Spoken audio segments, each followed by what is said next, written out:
তোমরা ভেটকি পাতুরি আর ইলিশ পাতুরি তো নিশ্চয়ই খেয়েছো, কিন্তু চিকেন পাতুরি কি খেয়েছো? আজকে বানাবো চিকেন পাতুরির একটা দুর্দান্ত রেসিপি। খেতে তো খুবই সুস্বাদু আর বানানো খুবই সহজ। এভাবে পাতায় মুড়ে রান্না করা চাল থেকে নাম হলো পাতুরি। কি সুন্দর না? আর এখন পাতে পাতুরি না পড়লে বাঙালিদের তো মনই ভরে না।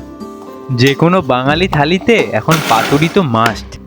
বাঙালিরা পাতুরি বলতেই চেনে ভেটকি নয়তো ইলিশ। তবে চিকেন পাতুরির রেসিপিটা অবশ্যই ট্রাই করার অনুরোধ রইল।